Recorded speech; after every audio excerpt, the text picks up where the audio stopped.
Hi friends, मैं Priyanka. I hope आप सभी लोग ठीक होंगे। मेरे और मेरे परिवार की तरफ से आप सभी को जय माता दी। आज है नवरात्रि का 5वां दिन, जहां 5वें दिन में माँ स्कंद माता की पूजा की जाती है। स्कंद माता की 4 भुजाएं होती हैं। माँ पार्वती के छोटे पुत्र कार्तिक को स्कंद के नाम से भी जाना जाता है और पुराणों में इन्हें कुमार और शक्ति कहकर इनकी महिमा का वर्णन किया गया है। इन्हें भगवान स्कंद की माता होने के कारण माँ दुर्गा जी के स्वरूप को स्कंद माता कहा गया है। स्कंद माता को इस रूप में अपने पुत्र की रक्षा करते हुए दिखाया गया है, इसलिए स्कंद माता को भक्तों के दुख दर्द को मिटाने वाली माता भी कहा गया है। फ्रेंड्स, ये था छोटा सा मेरी तरफ से आप सभी के लिए स्कंद माता के बारे में जानकारी, जो आप सभी के सामने मैं शेयर करने वाली थी नवरात्रों के दिन। फ्रेंड्स, पूजा कर रही थी और माता से ये कामना कर रही थी कि हे माता, आप हमारे घर में सुख शांति देना और समृद्धि देना।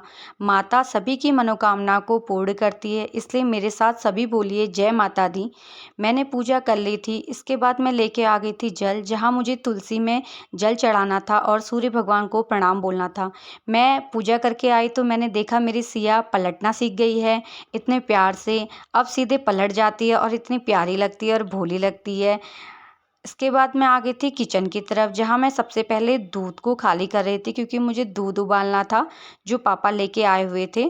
तो मैं दूध उबालने लग गई थी और उसके बाद मुझे बनाना था नाश्ता। तो मैंने फटाफट से पहले दूध को बॉईल करने के लिए साइड में एक बर्तन में रख लिया था। और मुझे नाश्ता बनाने के लिए भी लेट हो रहा था, क्योंकि आज मुझे कहीं जाना था।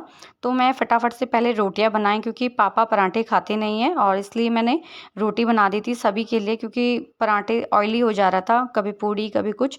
तो मैंने बना ली थी रोटी सभी के लिए, और बेटे के लिए बना लिया था रोज़ की तरह पराठा, क्योंकि उसको रोटी पसंद नहीं है। तो मेरी रोटी बन चुकी थी।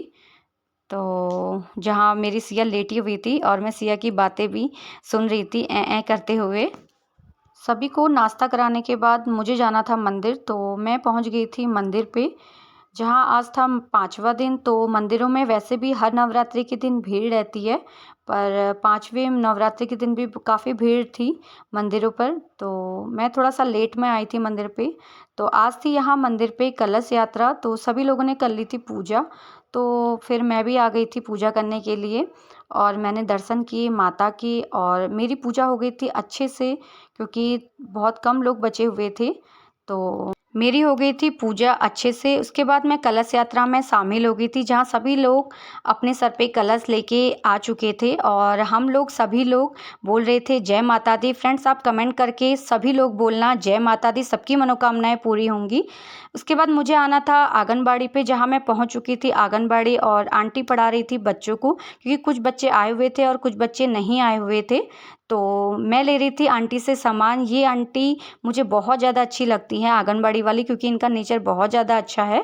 इसके बाद मुझे जाना था अपनी बेटी को स्कूल लेने के लिए, और धूप बहुत ज़्यादा हो रही थी, तो मैं ला गई थी अपनी बेटी को स्कूटी पे, क्योंकि आज मेरी बेटी का था लास्ट पेपर। तो मेरी बेटी बहुत ज़्यादा खुश हो रही थी, क्योंकि उसके पेपर ख़त्म हो चुके थे। और खुश हो जाते हैं बच्चे तो वैसे भी घर में आके। बच्चों को सबसे ज़्यादा खुशी इस बात की होती है कि उनका पेपर ख़त्म हो गया है। जहाँ मैं घर आते ही देखा कि मेरी सिया खेल रही है बड़े प्यार से, बड़े आराम से। तो हम लोग देख रहे थे अपनी सिया को, और मेरे बच्चे खा रहे थे एप्पल, जहाँ मेरी ननद बना रही थी भटकी चुटकानी। तो फ्रेंड्स, आप सभी को पता है भटकी चुटकानी हम पहाड़ियों को कितनी ज़्यादा पसंद है। आप कमेंट करके ये भी ज़रूर बताना कि भटकी चुटकानी किस किस को पसंद है। तो आज उनकी थी हाथ की टेस्टिंग कि वो कितना अच्छा बनाती है भटकी चुटकानी। थोड़ी देर में डिलीवरी बॉय भी आ गया था, और मेरी ननद लेके आ रही थी मेरी सिया के लिए डायपर। तो उन्होंने डायपर ऑर्डर किए हुए थे। फ्रेंड्स, ये डायपर बहुत ज़्यादा सॉफ्ट और बहुत ज़्यादा अच्छे होते हैं बेबी के लिए। मैंने बना ली थी यहाँ पे शाम की चाय। अभी के लिए इतना ही फ्रेंड्स। मेरा व्लॉग आपको अच्छा लगे तो लाइक कीजिए, कमेंट कीजिए, शेयर कीजिए। मैं मिलती हूँ आपको अपने नेक्स्ट व्लॉग में। तब तक के लिए बाय बाय।